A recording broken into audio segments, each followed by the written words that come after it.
Bienvenidos al podcast Conecta Propósito, un programa en el que Samuel Ricardo conversa con personas fascinantes que marcan la diferencia, que trabajan en soluciones positivas a problemas locales y globales. Personas que nos hacen reflexionar, nos inspiran y nos invitan a la acción para conectar con la sostenibilidad con nuestro propósito vital.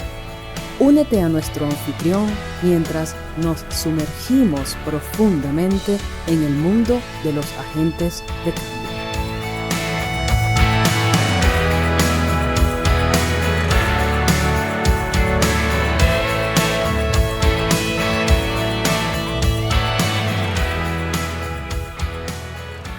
Hola y bienvenidos a un nuevo episodio de Conecta Propósito. Gracias por estar allí de nuevo, escuchando las historias de personas, de esos agentes de cambio que están detrás de proyectos que marcan la diferencia y que aportan valor para la generación de un mundo mejor y más sostenible.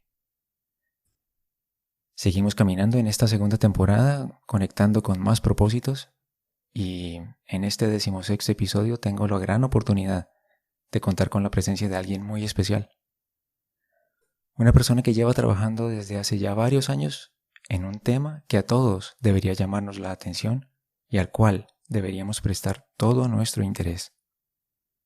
Los invito en este episodio para que me acompañen a descubrirlo y, como acostumbramos, dejemos que nuestro invitado del día de hoy sea quien nos comparta generosamente su historia y el camino que lo ha llevado a abordar este natural y maravilloso tema.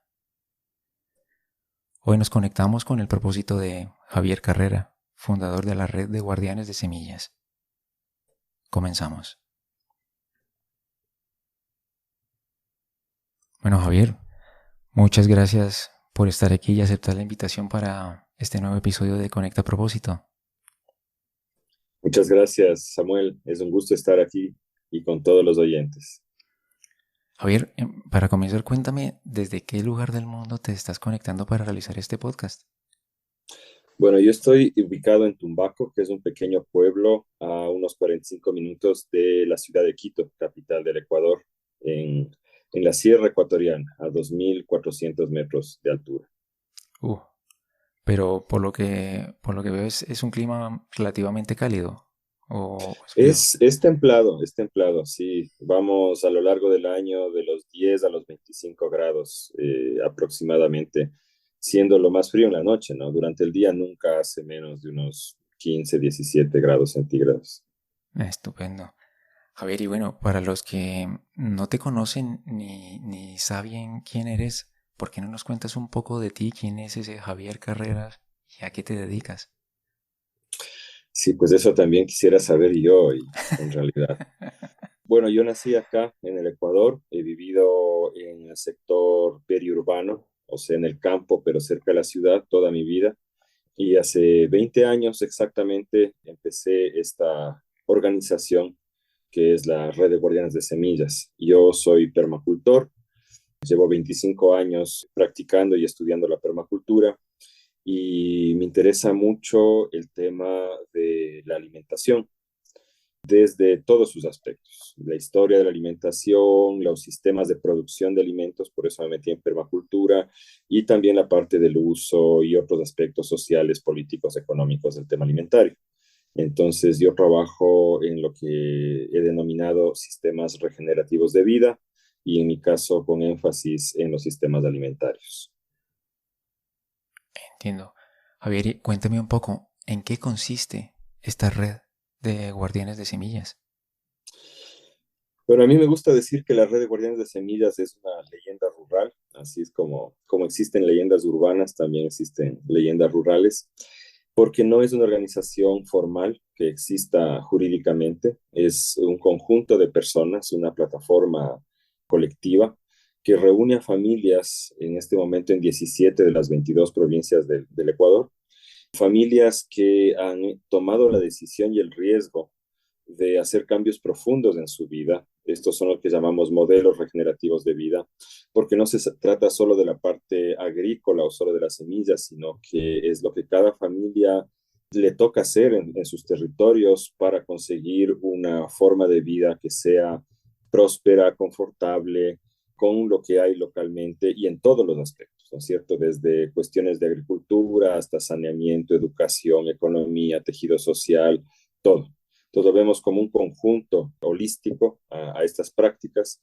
Entonces, esta es gente que a lo largo de los años ha desarrollado sus propios modelos que les funcionan en sus casos particulares.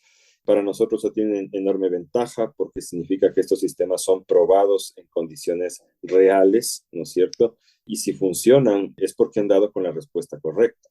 Luego la red lo que hace básicamente es conectar a estas personas para que se puedan apoyar entre sí, formando un tejido social, un tejido comunitario a lo largo del país, pero también sobre todo promover esas soluciones que han logrado encontrar en sus propias vidas, tanto a nivel local, promoverlas a nivel local para provocar cambios en el tejido social alrededor de las familias, como también a nivel nacional con el público en general. Y esto con el objetivo de impulsar un cambio de hábitos hacia modelos regenerativos de vida en la sociedad. Entonces, esto es una forma medio complicada de decir lo que en realidad significa queremos cambiar el mundo hacia un modelo mejor y la única manera en que hemos encontrado hacerlo, la manera en que nos ha funcionado, es vivir nosotros mismos ese cambio y luego mostrar a la sociedad que ese cambio es posible y animar a que más gente se meta a hacer este tipo de cambios y apoyarles en lo posible para que la transición pueda darse. Eso es muy básicamente lo que la red es. Me llama especialmente la atención eso que comentas, que es una organización no formal, es una red de personas. Al ser no formal, supongo que te refieres a la que no tiene una persona jurídica detrás que la soporte. Exacto. Y adicionalmente, al no ser formal y después de 20 años de haberla conformado, me llama la atención cómo gestionan el día a día en esta red de personas, porque al ser personas somos complejos y tenemos intereses y tenemos muchas cosas que nos llevan o bien a tener ansias de poder, ansias de control, ansias de querer ser protagonistas. ¿Cómo gestionan este tipo de cosas en esa red antes de entrar a hablar de ti? Sí, pero este tema también es largo y complejo. Básicamente mandamos sacando a la gente que tiene ansias de poder. Bueno, la red tiene una estructura heterárquica. La heterarquía es una denominación creada desde la antropología para sistemas de autogobierno que son básicamente lo contrario de una jerarquía, pero que no significan la ausencia de poder. En los sistemas heterárquicos, la comunidad es la autoridad y esta comunidad entrega la autoridad o el poder a ciertas personas, pero solo para ciertas funciones específicas. A diferencia de la jerarquía, donde el jerarca tiene control sobre prácticamente cualquier tema que aparezca, ¿no es cierto? Ese es su rol. Aquí, en cambio, el poder está limitado a ciertas funciones. Entonces, por ejemplo, el rato que la comunidad decide que es necesario construir una acequia, un canal de riego, deciden quién es la persona más indicada para hacerlo. Y mientras se construye el canal y exclusivamente para la construcción del canal, esa persona tiene la autoridad, ¿sí? Pero no tiene autoridad más allá de ello, solamente tiene autoridad en esa cuestión específica. Y una vez que ha terminado ese trabajo, digámoslo así, esa autoridad se cancela, desaparece, ¿no es cierto? Pero hay otro secreto dentro de esto que es el principio de retroalimentación que yo les llamo, y es que las personas dentro de los sistemas heterárquicos que son buenas coordinando, son buenas haciéndolo principalmente porque tienen un concepto muy profundo de la necesidad de retroalimentación, del hecho de que se deben a la comunidad y de que el trabajo que hagan va a tener éxito en la medida en que sepan preguntar cuando sea necesario y a quien sea necesario y recibir toda clase de comentarios y críticas sobre su trabajo e incorporarlos en la labor, porque al final se debe al grupo y al grupo tiene que informar. Entonces, dentro de esa estructura que nosotros mantenemos, tenemos un sistema donde hay coordinaciones. En este momento me parece que somos 9 coordinaciones. Yo soy el coordinador social y las coordinaciones actuamos con autonomía. ¿Sí? Y tenemos un consejo que se reúne cada mes, donde participamos las coordinaciones y los consejeros de la red, que son la gente que lleva más tiempo trabajando positivamente con la red, y mes a mes vamos analizando la ejecución de procesos que responden a estrategias definidas por la comunidad. La comunidad se reúne una vez al año en la Asamblea General de la Red y ahí se definen pues estas líneas de estrategias y principios básicos que nos gobiernan. Entonces es una estructura horizontal y es una de las razones por las cuales no es una organización con personería jurídica, porque dentro de las leyes del Estado ecuatoriano no hay cabida para una estructura horizontal. Las estructuras tienen que ser verticales y jerárquicas, entonces nosotros simplemente no cabemos ahí. Pero también lo vemos como una estrategia de resistencia social, o sea, no estar adscritos a una formalidad jurídica, eso nos da mucha más resiliencia y autonomía y capacidad de autogestión, ¿sí? Eso, ves, ya salió larguísima la respuesta y eso que solo es un resumen en realidad, lo que te estoy diciendo ahorita. Pero sí, es algo que ha surgido a lo largo de los años, justamente de conflictos que tuvimos, de cosas que hemos ido navegando, conversando, y ahora sí estamos en un estado bastante, desde hace algunos años, equilibrado, y en parte por lo que te dije al inicio de mi respuesta, cuando ha habido factores, personas que han causado conflicto de cualquier tipo dentro de la comunidad, pero un conflicto no positivo, porque conflicto positivo hay todo el tiempo, sino un conflicto de búsqueda de poder, un conflicto que niegue el diálogo, un conflicto que no quiere reconocer sus faltas, pues simplemente esa gente se le ha sacado.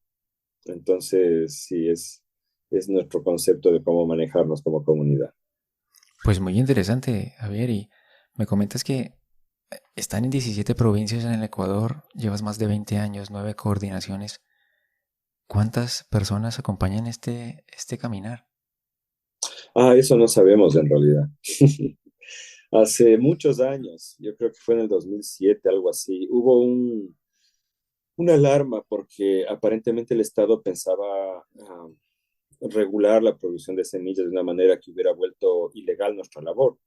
Y ahí nosotros consultamos en la asamblea de nuestra red a la comunidad qué es lo que pensaban hacer. O sea, podíamos desarmar, disolver la red simplemente, ¿no es cierto? Pero la gente insistió en que debíamos continuar nuestra labor, aunque ello implicase posibles problemas legales para los guardianes y guardianas de semillas. La típica actitud heroica latinoamericana, ¿no? Si nos vamos a la cárcel, si tenemos que irnos, pero no dejamos la lucha, ¿no es cierto? Somos guardianes de semillas. Pero la asamblea solicitó que se eliminen todos los registros de los guardianes. O sea, no tenemos un mapeo, un catálogo, una lista de direcciones de dónde estamos, no tenemos. Sabemos como esta situación ¿dónde era esto? Pues que le preguntaban a un niñito que cuidaba borregos, ¿cuántos borregos tienes? Y él respondía, toditos están. Sí, pero ¿cuántos tienes? Toditos están. Así que toditos estamos. Pero para dar alguna cifra, somos alrededor de unas 100 y pico familias que conformamos el núcleo de Guardianes de Semillas. Pero es como las capas de una cebolla, ¿no? Hay muchas capas dentro de la red. Hay amigos de semillas, hay usuarios de nuestros sistemas, hay gente que está en proceso de entrar, hay gente a nivel local que se relaciona con los guardianes y sus familias en los territorios. Alguna vez hicimos un cálculo al ojo de que son entre 2.000 y 3.000 personas que están como vinculadas de alguna manera a la red. Pero el núcleo de Guardianes de Semillas somos unas 100 familias más o menos. Y que ya ha trascendido un poco las fronteras ecuatorianas, ¿no? De distintas maneras, sí. En los primeros años de nuestra red estudió con nosotros una chica del sur de Colombia, Alba Portillo, que luego con nuestro apoyo fundó también la red de Guardianes de Semillas de Vida, que trabaja desde Cali hasta la frontera ecuatoriana. Y hemos tenido relación con varios grupos en Chile, en Argentina, en Perú, en Costa Rica, en Brasil, en México, en Guatemala, con quienes, bueno, en algunos casos les hemos dado también algún apoyo desde nuestra experiencia, ¿no? Porque nuestra red es la que más tiempo está ya trabajando. Y más allá de eso hay relaciones internacionales con algunos grupos como Navdaña, el de Bandana Shiva, ¿no? Que tenemos una buena amistad y colaboramos en algunas cosas. Y bueno, el podcast, ¿no? El podcast ahorita aprovecho para la propaganda. Tenemos un podcast que se llama Radio Semilla, que es parecido a este. En realidad contamos historias de vida de personas que están trabajando activamente por la regeneración ecológica y social. Y ese sí ha trascendido bastante las fronteras. En este momento creo que el 60 y pico% de nuestra audiencia es internacional, principalmente de Argentina, Colombia, México y Chile. Y un 40% es de acá, de Ecuador. Qué bueno, qué buenas noticias. Bueno, yendo un poco a esa parte personal tuya, me gustaría que nos contaras un poco cómo comenzó todo este andar en tu vida. A ver, así bien, bien personal, de lo más íntimo. De lo más íntimo, el origen para mí de todo esto fue una experiencia que tuve cuando tenía unos 5 años de edad aproximadamente. Acá, la ciudad vieja, el centro de Quito, sigue siendo un lugar de conflicto social, pero cuando yo era niño, en los años 80, se veía, no lo habían refaccionado, era un lugar al cual a mí no me gustaba ir porque realmente era chocante el nivel de miseria que veías en la ciudad antigua, ¿no? Y en esta ocasión yo le acompañaba a mi madre a hacer alguna gestión por ahí, ¿no? Y, y vi un mendigo indígena muy viejo sentado ahí pidiendo limosna. Y fue la primera vez que yo tomé conciencia realmente del tema de la pobreza y de la injusticia social. Y recuerdo que me impactó muchísimo y le empecé a preguntar a mi mamá, ¿por qué? ¿Por qué ese señor viejito estaba ahí pidiendo dinero? ¿Por qué no había nadie que le cuide? Entonces mi madre, que no tenía mucho tiempo ni paciencia para mis elucubraciones infantiles, me dijo así rápidamente, ya, hijito, no pienses en eso, no te hagas lío con eso porque no es nuestra culpa. Y eso me quedó rondando el resto de la vida, ya cuando era adolescente y tenía bastante conflicto con el mundo en el que vivía. Me di cuenta de una cosa, me di cuenta de que si bien es cierto que no es nuestra culpa, nosotros recibimos el mundo así, llegamos a un mundo que ya estaba así, de jodido, ¿no es cierto? Si bien no es nuestra culpa, eso sí es nuestra responsabilidad, lo que va a pasar en el futuro con eso que hemos recibido.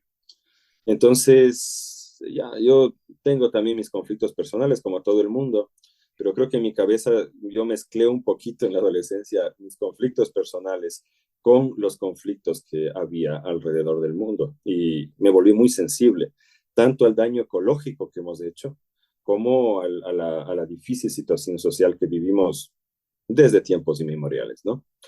Y acá donde yo vivo, esto era campo. Yo tuve el privilegio de crecer con absoluta libertad en un entorno de campo rural, con mucha naturaleza, pero también tuve la desventura de vivir el proceso de urbanización de todo esto, de ver cómo la ciudad llegó, arrasó, destruyó todo, destruyó esos espacios donde yo jugaba en mi niñez, ¿no es cierto? Desaparecieron los animales y nunca vi realmente una ventaja en eso, ¿no? O sea, perdimos seguridad, perdimos bienestar, perdimos las ventajas que teníamos al vivir aquí, ¿no? Y es una expansión urbana típica de Latinoamérica sin ninguna planificación, sin ton ni son, simplemente asfaltando y arrasando con todo lo que hay. Yo creo que eso generó en mí un deseo de alguna manera volver a esa naturaleza, a ese campo en el cual yo crecí.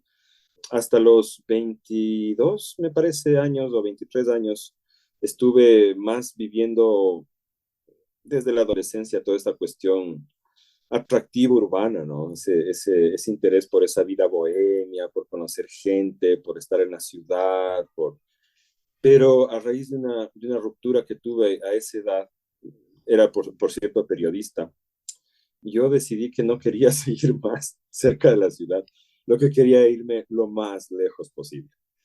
Y empecé a soñar. Realmente aquí tengo un cerro donde crecí al lado, el Cerro Ilaló, que es un cerro sagrado, y yo solía subirme allá frecuentemente, ¿no? Para escapar de todo este bullicio urbano. Y me acuerdo clarito un día en que vi una cabaña de adobe destruida ahí, donde alguien había vivido en algún momento, ¿no? Alguna familia campesina.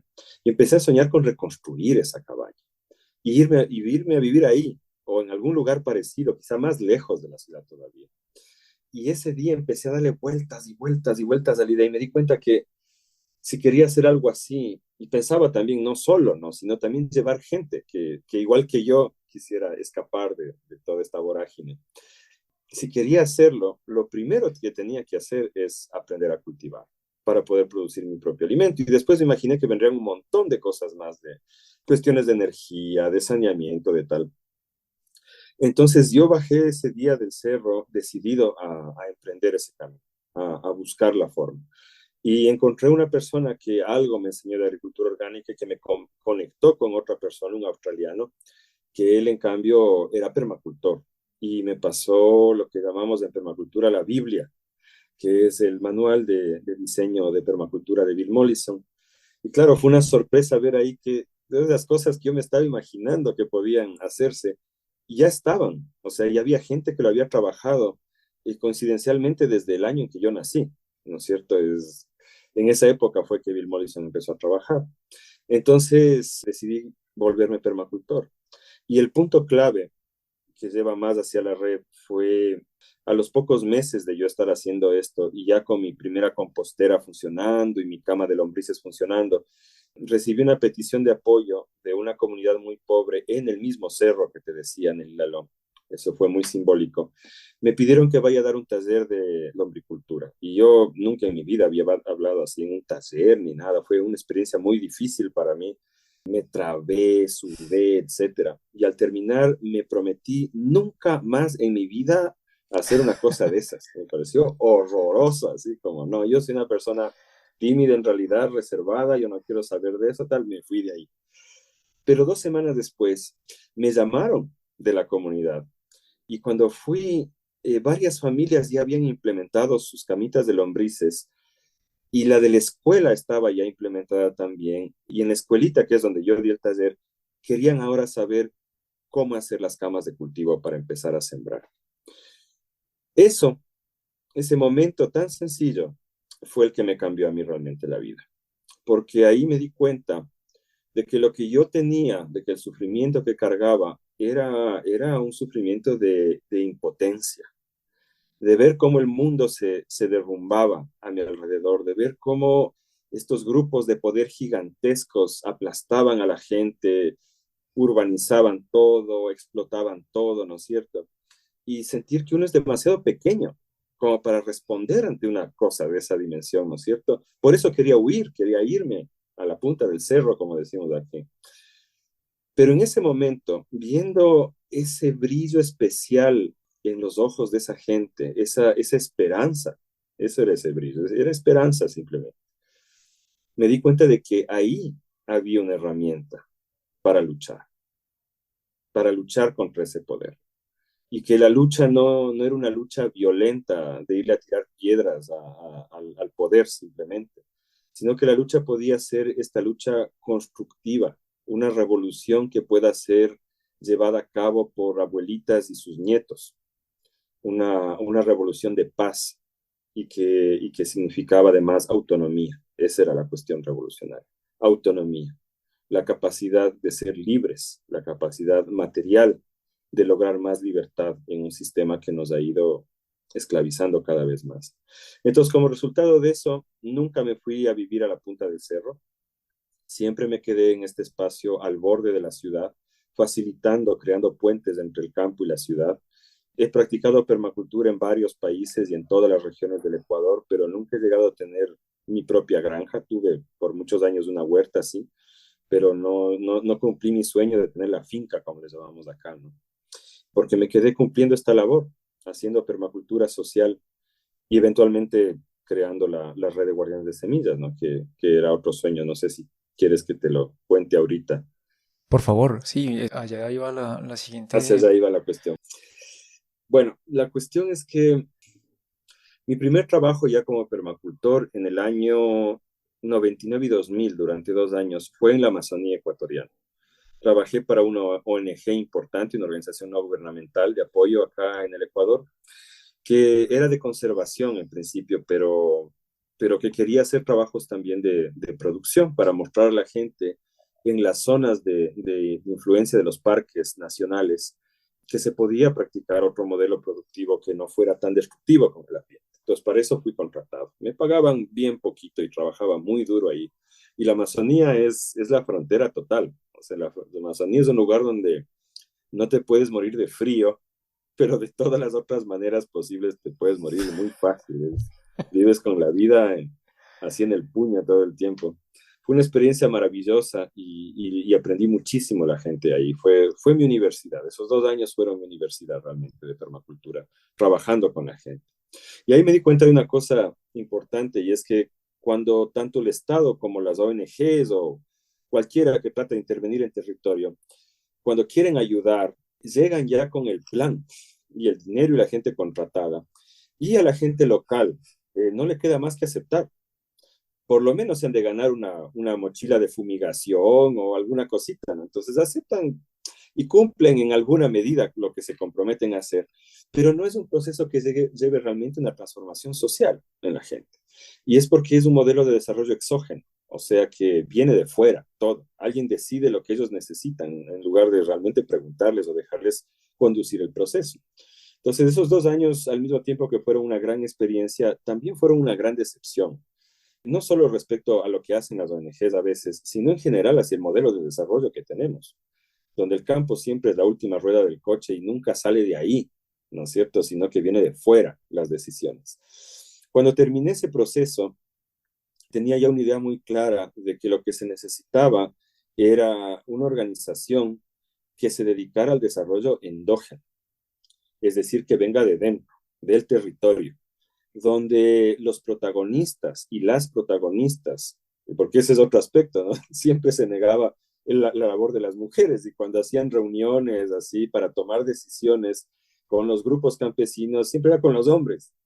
Y tú les veías a las mujeres al final de la sala, no decían nada, pero yo me di cuenta ya en ese entonces de que a la final la decisión pasaba por ellas, pero ellas no tenían un chance de realmente participar en los procesos, ¿no es cierto? Y además que culturalmente las mujeres suelen ser las que más trabajaban, o las que más trabajan. O sea, trabajo en cuanto a la cantidad de energía gastada, sí, ambos trabajan, hombres y mujeres. En el campo ecuatoriano ambos trabajan, sí. Y hay unas distribuciones de poder que son bien interesantes, pero no me voy a meter en eso ahorita, ¿verdad? Al final, lo que sí hay que saber es que en Ecuador, por lo general, la decisión, estas decisiones importantes, si vamos a participar o no en un proyecto, por ejemplo, pasan por las mujeres. Eso es así, los hombres pueden hacerse los muy gallitos, están ahí al frente, son los que más hablan, la. Tú les ves así calladitas o cuchicheando entre ellas atrás, pero tú sabes que esa noche en la cena se va a decidir si participan o no. Y solo va a suceder si es que ellas lo aprueban. Y no estoy diciendo que esto sea bueno, ¿no? O sea, me parece bueno que por lo menos existe ese nivel de poder, pero sería mejor que la distribución de poder sea más equitativa en todos los ámbitos, no solo así. Pero bueno, la cuestión es que yo vi la necesidad de que exista una organización donde los protagonistas y las protagonistas vengan del territorio, que sean esas personas que van a vivir el cambio quienes propongan cómo debe ser ese cambio. Entonces ahí estaba como esa semilla, esa idea, ¿no? De regreso acá, continué dando talleres, hacia la final me he dedicado la vida a dar talleres, aunque el primero fue tan malo, y monté un curso de permacultura. Y entre las cosas que les decíamos a la gente en el taller, en el curso, perdón, era que la semilla industrial, que es la que compras en el almacén, no es buena para agricultura orgánica. Y no es buena porque ha sido seleccionada para depender de los agroquímicos. Entonces, para agricultura orgánica es complejo trabajar con eso.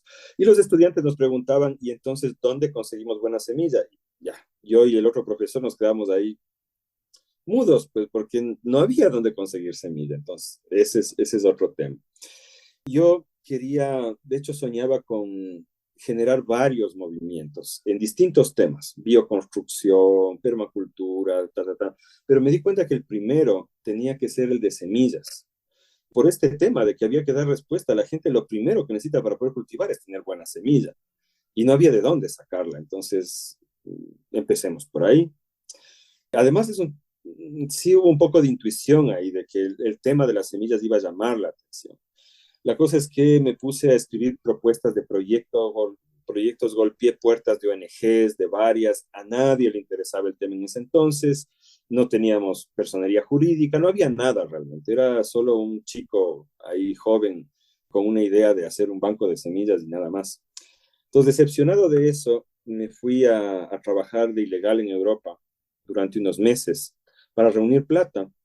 Y ahí me di cuenta que leyendo un libro que ojalá ya se lo hayan leído oyentes, sino de ver, irse a leer, El hombre que plantaba árboles, de Jean Giono, ¿lo conoces? No, no lo conozco, pero deber leérmelo. Tienes que conocerlo. Ese fue otro punto fundamental en mi vida.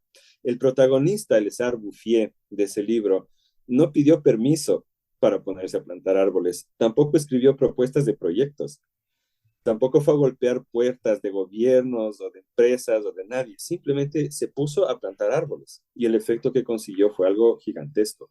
Entonces yo me sentí bastante avergonzado con eso y dije, bueno, ya, o sea, ya reuní un poco de plata aquí, con eso me mantendré y vuelvo y hay que empezar nomás. Entonces en noviembre del año 2002 logré reunir dos amigos y una amiga y les propuse que creemos esta organización. Y estuvieron de acuerdo, aunque no tenía mucho tiempo para trabajar, pero bueno, hagamos la red de guardianes de semillas. En mayo del 2003 recibimos la visita del fundador de la red australiana de semillas, Michel Fanton, que fue muy útil en mostrarnos todo, toda la problemática social y política que hay en torno a las semillas, de la cual nosotros no teníamos idea. O sea, yo cuando empecé la red de guardianes de semillas no sabía que existía Monsanto, así de sencillo, ¿no? Entonces ahí nos dimos cuenta de la dimensión realmente del problema. Y también hubo algunas organizaciones que trataron como de absorbernos para que trabajemos en modelo de ONG, con proyectos, y decidimos no hacerlo, sino mantener esta estructura informal. Y ahí aparecieron otras dos personas que han acompañado el proceso desde entonces, Rogelio Simbaña y Fernanda Meneses.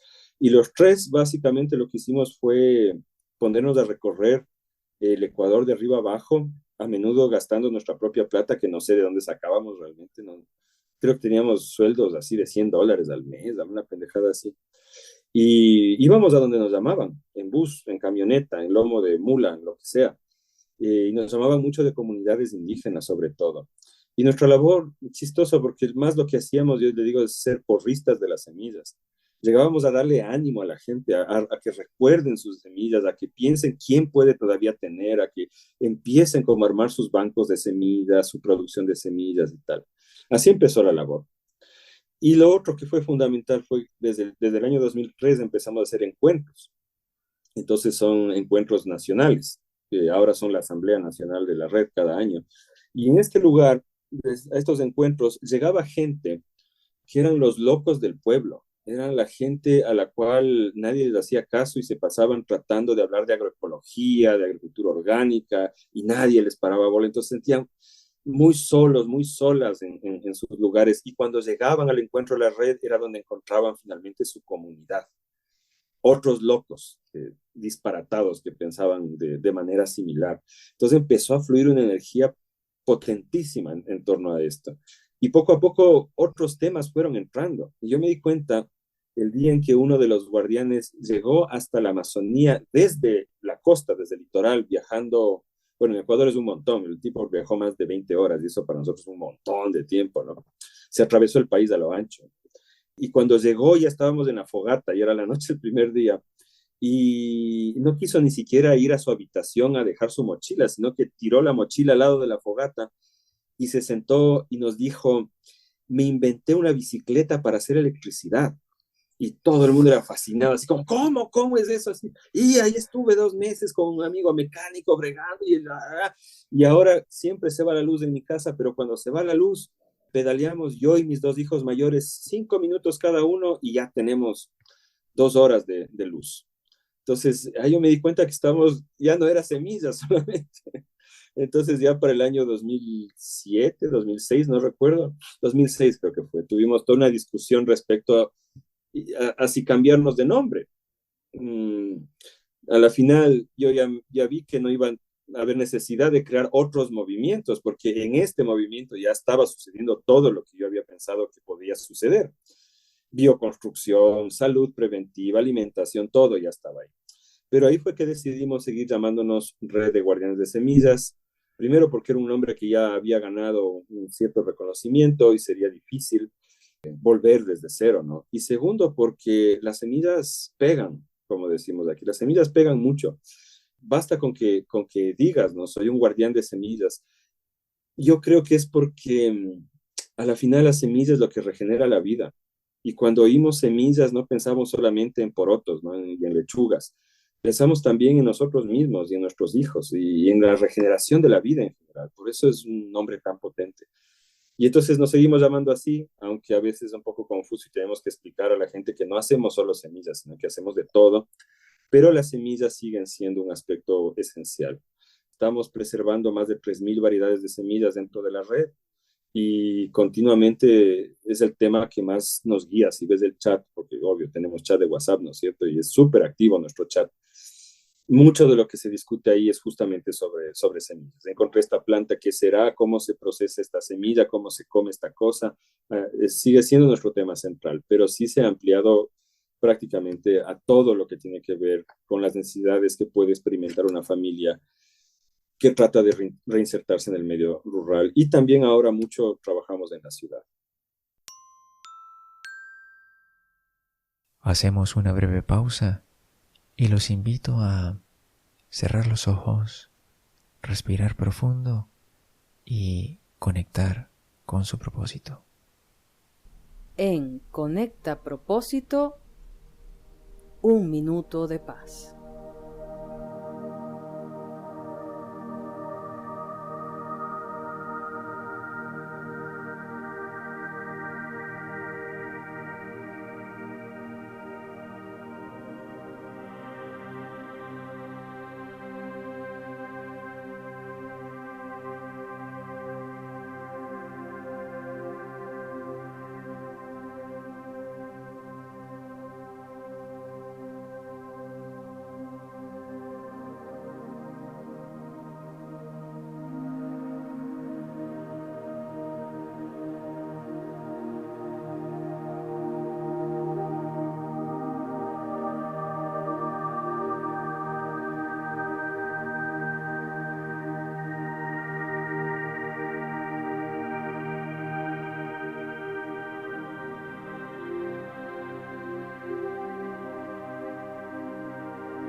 Mira qué interesante toda esta historia, Javier, y me hace reflexionar un poco para que nos cuentes tú, desde tu expertise, que si bien es cierto, me cuentas que todo comenzó desde tu intuición, pero para nosotros los urbanitas, los que estamos en la ciudad y que muchas veces no dimensionamos realmente de dónde vienen los alimentos y que muchas veces del día a día es o ir al supermercado por el alimento o abrir la nevera y sacar los productos, no dimensionamos la importancia de las semillas, de ese factor vital para la humanidad.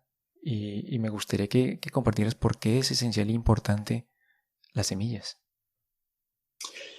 Sí, bueno, hay que entender que la humanidad ha desarrollado desde hace 150.000 años distintos sistemas alimentarios. Y desde hace unos 10.000 en varios puntos del planeta se empezaron a desarrollar también sistemas alimentarios basados en el cultivo, o más bien al inicio que tenían al cultivo como algo complementario a los sistemas alimentarios que manejaban. Hay muchos sistemas alimentarios, es por todo el mundo, ¿no es cierto? Y generalmente estos sistemas alimentarios tienen características específicas relacionadas a la realidad biológica, climática y también social de sus territorios.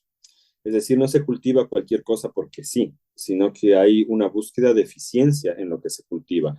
¿Qué es lo que puedo cultivar con más seguridad, con resiliencia, con sostenibilidad y que me va a producir más alimento de mejor calidad a lo largo del tiempo, con menor esfuerzo? A eso me refiero con eficiencia, ¿no? Y esto de la resiliencia es algo bien importante. O sea, los pueblos campesinos ancestrales preferían tener menos volumen de producto si eso les aseguraba la sostenibilidad. Es decir, que si veían que podían producir más cantidad, pero eso significaba sacrificar la fertilidad del suelo, pues no lo hacían. Y esto tiene que ver mucho con las semillas, porque la semilla que usamos, la semilla, llamémosle de cultivo, la semilla domesticada, parte de un proceso de selección genética que afecta al mismo tiempo a su diversidad genética. ¿A qué me refiero? Cuando tú encuentras los ancestros silvestres de un tomate o del trigo, la diversidad genética es algo impresionante ahí, porque eso es lo que la biología de la planta necesita, la mayor diversidad posible. Entonces vas a tener, por ejemplo, unos tomates que salen a cualquier época, no, bueno, no cualquier época, dentro de un rango de tiempo en el año, pero van saliendo un día un fruto, otro día otros tres, algunos son chiquitos, otros son grandes, algunos son más amargos, otros menos. Y eso a nosotros como consumidores y productores no nos conviene, pues queremos que haya una cierta uniformidad. Queremos que sean un poco más grandecitos los tomates y más o menos del mismo tamaño, que no sean amargos, que estén listos dentro de un periodo de tiempo más definido, cosas así. Entonces, lo que hacemos es que sembramos el cultivo, nos fijamos luego en qué plantas se acercan más a las características que nos agradan como productores y a esas las guardamos para semilla, mientras que eliminamos las otras, no les dejamos reproducirse. Y así año tras año procedemos de la misma manera hasta que logramos cambios bastante drásticos en la genética de las plantas. Lo que hemos hecho no es distinto de la evolución normal, o sea, es el mismo principio evolutivo tal como fue descrito por Darwin y Mendel. O sea, es genética y selección de especies. La única diferencia es que aquí estamos ejerciendo presión los seres humanos y una presión mucho más concentrada hacia un objetivo concreto, ¿no es cierto? Lo que hace que esta evolución ocurra aún más rápido, ¿no es cierto? Pero al mismo tiempo significa que ese tomate que perdió esa diversidad, que ya no tiene frutas amargas, que, etcétera, ¿no es cierto? Ha perdido también diversidad genética y por lo tanto capacidad de resistir a plagas y enfermedades. Entonces la gente se dio cuenta de esto, de que tú podías hacer un tomate cada vez más grande, pero llegaba un punto en el cual el cultivo ya era demasiado débil y sufría por el ataque. Entonces, a eso me refería yo con la resiliencia. Entonces, prefiero retroceder un poquito más, mezclar de nuevo ese tomate con tomates silvestres para darle más resistencia. Prefiero que la planta no sea tan grande, prefiero producir 10 costales o quintales menos de maíz por hectárea, si es que eso me da más resiliencia, más sostenibilidad hacia el futuro. Y esto es solo un ejemplo. De la misma manera podemos hablar de otras cosas que son importantes para la gente, por ejemplo, el sabor, el color, ¿no es cierto?, de que tengan los frutos, los productos, los granos, etcétera. Es una cuestión biocultural porque se mezcla cuestiones que son puramente productivas, como la resistencia a plagas de enfermedades, se mezcla con cuestiones puramente culturales, como los colores de los frijoles, ¿no es cierto?, que son usados acá en Ecuador en la ritualidad, ¿no? Cuando agradecemos a la tierra en la gran ceremonia que se hace en junio, en el solsticio de verano, el Inti Raymi, que les llamamos acá. Ahí tú ves altares que están construidos con colores de maíces, ¿no? Con maíces de distintos colores y con frijoles de distintos colores, y eso es muy valorado. Y sin embargo, estos dos aspectos, el cultural y el biológico, no están separados, porque una mayor diversidad de colores te da más resiliencia biológica, ¿no es cierto? Entonces nosotros decimos de nuestra red que una semilla en realidad es información, la semilla es información, pero para nosotros el 50% del valor de la semilla está en su información genética, lo que tiene adentro la semilla, mientras que el otro 50% de la información valiosa e importante es cultural y está por fuera de la semilla y se pierde incluso más rápido de lo que se pierde la genética. Entonces tenemos ya semillas que hemos rescatado ancestrales que realmente no conocemos sus usos, sus formas de cultivo porque esa información cultural se ha perdido. Entonces, si te fijas, esto que acabo de decir se puede extrapolar a cualquier lugar del planeta donde ha habido agricultura en los últimos siglos, ¿no es cierto? Tienes cientos de valles en Afganistán donde se originó, donde se domesticó la zanahoria, la cebolla, el ajo, el rábano, ¿no es cierto? Tienes asimismo en Colombia, en Kenia, en Etiopía, en Indonesia, en la India, ¿no es cierto? Tienes estas situaciones en las cuales se han creado poblaciones de semillas locales, apropiadas para el clima y las necesidades bioculturales de la población, para sostener sus sistemas alimentarios. Sin esas semillas particulares, los sistemas alimentarios locales no se pueden mantener. Aquí, por ejemplo, hay un maíz que es muy particular, el maíz tucilla, que produce hasta 5 mazorcas por planta y en condiciones de sequía. Entonces, es un tesoro invaluable. Y sin ese maíz en particular, no se puede dar el sistema alimentario de esa zona de la costa ecuatoriana que se llama Manabí. Entonces, todo eso se ha perdido, básicamente. A partir de los años 60, que empezamos a utilizar masivamente agroquímicos y las semillas que vienen asociadas a ellos, la mayor parte de los campesinos en el mundo dejaron violentamente, drásticamente, de guardar sus semillas. Sí hay todavía, y algunas cosas se mantienen, pero la diversidad que se mantenía antes ha desaparecido. La FAO sacó un estudio polémico donde decía que el 75% de las semillas han desaparecido en el último siglo. Y ese estudio se basa en realidad en analizar los catálogos de semillas de Estados Unidos a inicios del siglo XX. Y de eso se ha perdido el 75%, date cuenta. ¿Quién sabe lo que se ha perdido en otros lugares? Acá en Ecuador, en los años 60, el Estado realizó un catálogo de maíces y encontraron más de 300 variedades de maíz presentes en Ecuador. Nosotros, en 20 años de trabajo, hemos logrado rescatar 50.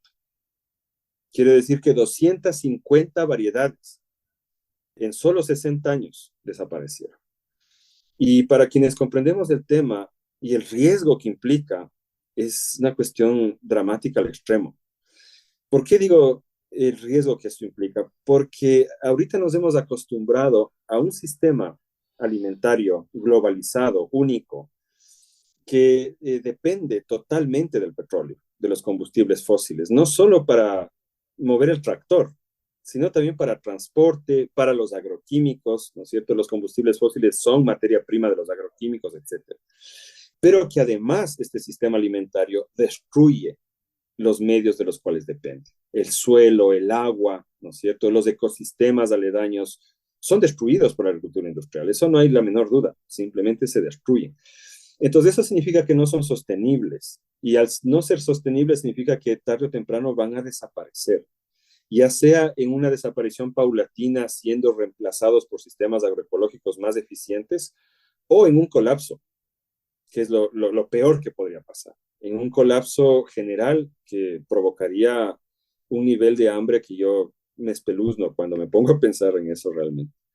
Y entonces en ese momento vamos a tener que volver a construir los sistemas alimentarios locales. Y si no tenemos la semilla para hacerlo, estamos jodidos. Así de sencillito. Y en ese drama estamos. Felizmente en todo el mundo hay organizaciones como la nuestra. En cada país, en España está Resembrar e Intercambiar, perdón. En Colombia está la red de Semillas Libres de Colombia, que tiene varias redes, etcétera. En todo lugar hay. Pero sigue siendo algo muy minoritario y es necesario que la población conozca y apoye estos procesos, porque además hay retos legales. A quienes guardamos semillas nos persiguen legalmente en muchos países, cosas así. Ya, creo que ya me extendí demasiado. No sé, Samuel, si tienes alguna otra pregunta por ahí. Sí, sí, sin duda. Y va justamente a esa parte que te mantiene con esa ilusión y esa motivación, Javier, y preguntarte si crees que para una persona el propósito, tener un propósito, es relevante. En tu caso, de manera analógica lo veo como que aquel anciano en la calle a los 5 años plantó en ti esa semilla reflexiva que te llevó a donde estás hoy en día. Y la pregunta es esa, ¿crees que es importante que una persona tenga un propósito claro en la vida? Oye, no me acuerdo ahorita el nombre de este filósofo que hizo una categorización de las necesidades básicas de un ser humano. Pero estoy seguro que entre ellas, entre las necesidades básicas que él señaló, está la de tener un objetivo, un propósito, un fin en la vida. Yo sí creo que es algo que los seres humanos tenemos por naturaleza. Puede ser que tu propósito sea hacer galletas. Y entonces vas a hacer las mejores galletas del mundo y vas a ser feliz dándole a la gente tus galletas y vas a vivir de eso. Puede ser un propósito, pero algún propósito debes tener. Y el mundo en el que vivimos ahora nos castra de eso, a propósito. O sea, el sistema educativo, aunque ha cambiado mucho, ya yo veo en la generación de mi hijo, por ejemplo, no es como cuando yo estaba en la escuela, donde nos formaban para ser empleados, ¿no es cierto? Para no criticar, para no juzgar, para no hacer una evaluación de nuestra vida, solamente obedecer, ser como ruedas en esa máquina, simplemente, ¿no? Y justamente ahora hay un replanteamiento de todo eso a nivel mundial. Ahí está esta bronca intergeneracional, ¿no? Donde las generaciones anteriores que sí aceptaron esa modalidad de existencia sin propósito, critican a las generaciones más jóvenes que no quieren saber nada de esclavizarse 8 horas diarias en un trabajo que no aporta nada, ni para ti, ni para el mundo. Lo único que aporta es más dinero para el jefe, ¿no? Bueno, para quien quiera que esté ahí más arriba. Y al mismo tiempo vivimos en un mundo que está donde nunca ha habido una diferencia tan grande entre quienes tienen y los que no tienen, ¿no? Entonces hay muchos retos. Yo creo, a veces cuando converso con algunas amistades que se declaran apolíticas y cosas por el estilo, recuerdo una conversación en particular con una amiga que era fanática del Señor de los Anillos, ¿no? Y tenía esta visión inicialmente de ser apolítica, yo no me meto en el lío, y le digo, pucha, verás, para mí, aunque a Tolkien no le gustaba esto de ser demasiado metafórico, sí es una metáfora de lo que pasa en el mundo. Estamos viviendo esa guerra ahorita. Y tú básicamente quieres quedarte sentada en la comarca sin enterarte de nada. Pero algún día va a venir Saruman y te va a cagar la comarca también. Así que es inevitable, no se puede ser apolítico. Mi hermano era otro apolítico, decía, es que no, yo no me gusta la política y es fanático del fútbol, ¿no? Entonces yo conversaba con él este Mundial de Qatar, para que veas cómo la política está absolutamente en todo, no te puedes escapar. Entonces sí, yo creo que si bien uno puede tener como objetivo en la vida hacer galletas, no puedes escapar a la realidad del mundo en la que vives. Y creo que en cualquier cosa que tú hagas, así sea hacer galletas, puedes poner un componente de conciencia social, de conciencia existencial y darle un sentido a tu vida, ¿no es cierto? Tener, aunque sea donar una parte de tus galletas a un orfanatorio, yo no sé, ahorita me sale de la cabeza cualquier cosa, pero todos podemos arrimar el hombro. Por último, si estás en la ciudad, hay 1,5 millones de cosas que puedes hacer en realidad. O sea, desde usar tu dinero como consumidor para apoyar realmente a las personas que están tratando de hacer un cambio. O sea, no comprarle a la gran empresa que tiene disque productos orgánicos, que ya sabemos que es una mentira además, sino buscar ese pequeño productor o ese guardián de semillas que realmente necesitan de tu ayuda para sostener la lucha. Necesitan llevar el pan a la mesa, pues, ¿no es cierto? Pero hay otras cosas que puedes hacer. Por ejemplo, una amiga, ¿no?, que entró a la red cuando era solamente diseñadora gráfica, ahora ya es guardiana de semillas, pero lo primero que ella hizo es pan. Aprendió a hacer pan de masa madre en su hornito y se dio cuenta que si metía en el hornito un pan, bien podía meter 10 y podía entregar algunos de esos a su familia, a su abuelita, o venderlos, ¿me entiendes? Y después pasó a hacer yogur y después pasó a hacer fermentos vegetales y todo eso es como criar, ¿no es cierto? Crías hongos, crías bacterias en tu cocina, mejoras tu alimentación, ayudas a la gente alrededor tuyo y quién sabe, de pronto hasta tienes un ingreso. Y yendo más allá de eso, ¿no es cierto? Hay todo el tema de agricultura urbana y el tema de que la ciudad es el lugar donde más recursos hay. Yo a menudo en el campo con los campesinos tenemos que quebrarnos la cabeza para pensar de dónde vamos a sacar suficiente materia orgánica para hacer el compost, el abono.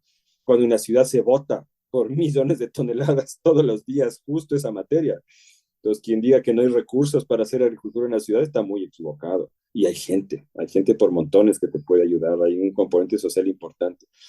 Entonces, sí, yo creo que tener un propósito es fundamental. Y creo que tu propósito, cualquiera que este sea, sí puedes alinearlo con algo que haga de este mundo un lugar mejor. Javier, mi siguiente pregunta es, ¿cómo haces tú para mantenerte alineado con tu propósito? ¿Qué hábitos, qué cosas haces tú en tu día a día para mantenerte alineado en tu propósito?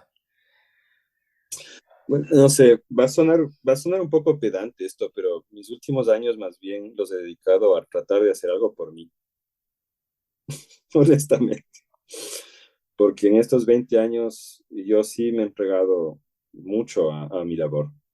Por eso no tengo ni granja, ¿me entiendes? O sea, es como he ayudado a todas mis amistades que la tienen y yo no he logrado llegar a eso, ¿no? Entonces es una cosa que nos pasa mucho a quienes ejercemos liderazgo social, que es lo que llaman el quemarse, ¿no? Cuando los líderes se queman, porque a la final, si vamos a ponernos personales, también hay cuestiones psicológicas ahí de fondo, ¿no?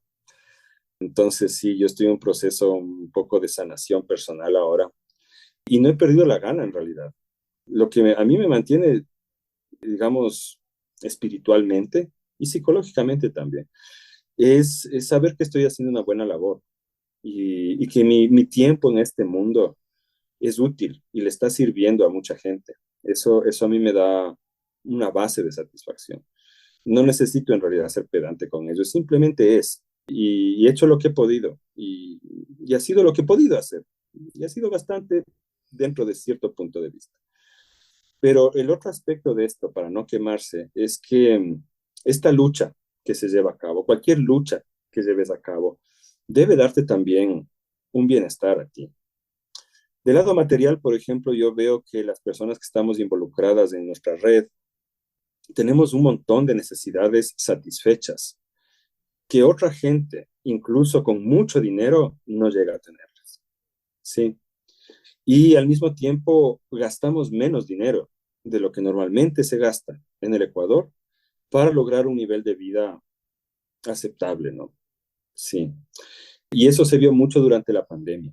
Había situaciones horrorosas en la pandemia. Imagínate en la ciudad de Guayaquil, donde hay temperaturas de 35, 40 grados centígrados permanentemente, familias enteras encerradas en covachas de caña con techo de zinc y sin poder salir a ganarse los 3, $5 que les mantenían vivos en la calle, ¿no?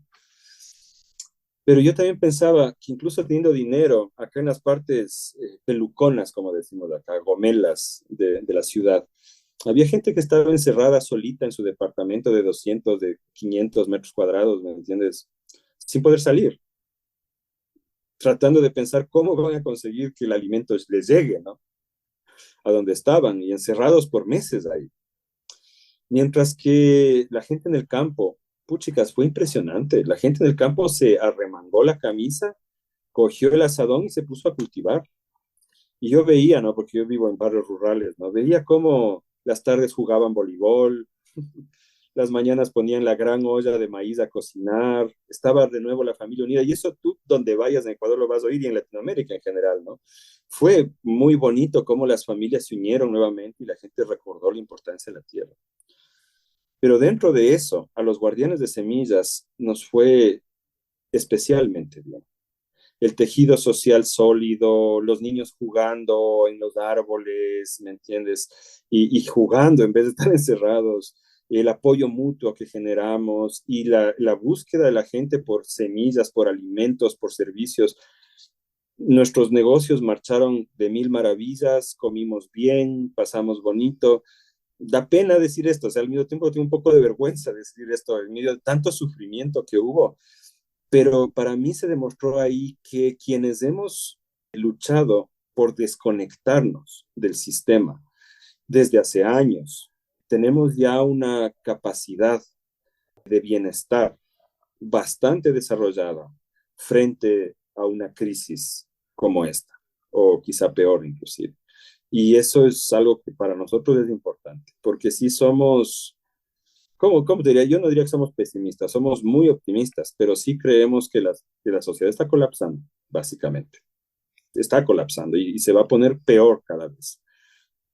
¿Por qué digo que somos optimistas? Porque de verdad que a pesar de eso, queremos tener hijos, queremos tener granjas, queremos tener chanchitos y gallinas, queremos tener amistades, vemos una esperanza en el futuro. Porque sabemos que cuando la gente arrime el hombro, hace la minga, trabaja en comunidad, por el bienestar propio y de sus hijos y de las familias, de los vecinos de la comunidad, de verdad puedes generar sistemas capaces de sobrevivir y generar bienestar frente a estos colapsos que estamos viviendo y que, como digo, van a empeorar. Entonces, ese es un buen propósito también.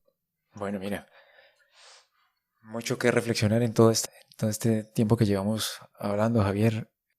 Dejas mucho que pensar, especialmente por esa sensibilidad personal y esa honestidad que has mostrado especialmente en esta última parte del podcast cuando demuestras un poco que estás un poco cansado.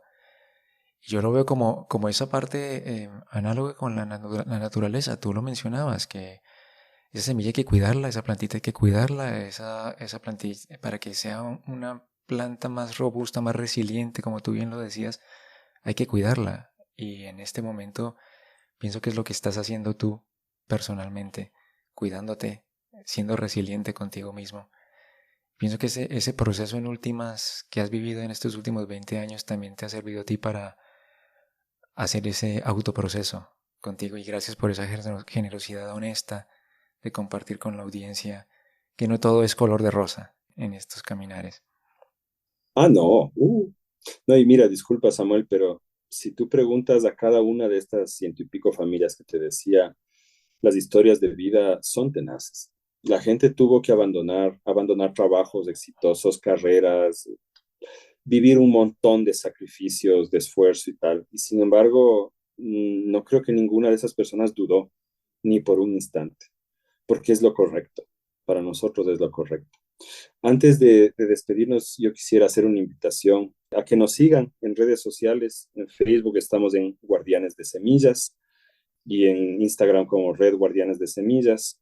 Tenemos nuestra página web, redsemillas.org, el podcast Radio Semilla y cursos en línea en la plataforma Madre Semilla, que es madresemilla.com. Me imagino que le pondrás ahí en las notas del episodio. Sí, en las notas del episodio estarán todas ellas, sí. Y apoyen la labor, apoyen allá en España la red Sembrando Intercambiando, apoyen allá donde nos escuchen, busquen sus redes de semillas que en todo lado hay y apóyennos, porque realmente somos el arca de Noé, eso es lo que somos. Estamos preservando las semillas para que ustedes, sus hijos, sus nietos puedan tener sistemas alimentarios sostenibles en sus territorios. Dennos una mano. Gracias, Samuel. Gracias a ti, Javier, por toda esta generosidad nuevamente. Y bueno, era la última pregunta que te iba a hacer, esos lugares donde podrían contactar por más información, por aprendizaje, por reflexiones y demás. Y una cuestión adicional que estoy seguro que tendrás más, nos podrías sugerir, además del libro que mencionaste hace un momento, otros libros donde podamos buscar, curiosear, que nos permitan generar en nosotros o tener esa semilla para consolidarla con nuestro propósito. Sí, hay varias cosas que para mí han sido inspiradores a lo largo de la vida. Uno es el libro Lo pequeño es bello, de Schumacher. Ese es uno de los más recomendados. Pueden leer también sobre el decrecimiento. Eso si les gusta más la cuestión teórica. Ahí el gran teórico del decrecimiento es Deleuze, un francés. Ojalá esté pronunciando bien. Busquen ahí la propuesta del decrecimiento. En general, enterarse de permacultura es bellísimo. A Vandana Shiva hay que leerla. Sí, es brutal. Busquen también esto en YouTube, en podcast, ¿no? Hay un montón de información. Estudien sobre soberanía alimentaria. No hay mucho material, pero es algo que vale la pena enterarse. ¿Qué significa la soberanía alimentaria? ¿Cuál es su propuesta política? ¿Qué es lo que busca? Sí, yo creo que esas son como las cositas principales que nos pueden animar. Educación también. Bueno, hay tantos temas en realidad. En cada tema hay alguien que ha pensado algo distinto que vale la pena analizar. Y yo aspiro para mediados del año que viene, voy a publicar un manual de permacultura, así que de repente ahí te aviso para hacer una breve nota al respecto. Uh-huh. Claro que sí. Estaré más que encantado de hablar sobre ese nuevo manual. Y bueno, Javier, de nuevo, muchas gracias de verdad por esa generosidad al compartir, por tu honestidad, por este espacio y para que los oyentes lo sepan. Encontrar a Javier no me resultó fácil y por eso es que le doy tantas gracias porque yo sé que ha sacado parte de su tiempo de conectarse y de regalarnos este valioso tiempo. Gracias por ello, Javier. Mis mejores deseos para tu proyecto, tu reencuentro personal. Gracias, Samuel, a ti también y que sea un camino lleno de satisfacciones. Muchas gracias. Un abrazo grande para todos oyentes. Gracias, Javier. Y a ti, que nos has acompañado hasta el final de este programa, nuevamente quiero darte las gracias. Espero que hayas disfrutado y aprendido tanto como yo. Y al final de este episodio lo único que me resta decirte es, siempre des gracias por tu pasado. Vive tu presente con plenitud y ten la esperanza, la firme esperanza que siempre un futuro mejor es posible. Eso sí, siempre y cuando te comprometas con ello. Gracias por estar allí y hasta un próximo episodio de Conecta Propósito. Hasta la próxima. Llegamos al final del programa y es el momento para que ahora conectes tú, compartas y crees valor. Para dejar tu valoración, comentarios o sugerencias, así como escuchar más episodios y seguir nuestro programa, puedes hacerlo a través de la web samuelricardo.com o por las principales plataformas de podcasting como Apple Podcasts, Google Podcasts, Spotify, Amazon Music. También puedes dejar tus comentarios en las redes sociales del programa a través de LinkedIn, Instagram o Telegram y conectar con nuestro anfitrión Samuel Ricardo a través de su LinkedIn y Twitter. Gracias por escucharnos y nos encontramos en una nueva conversación de Conecta Propósito.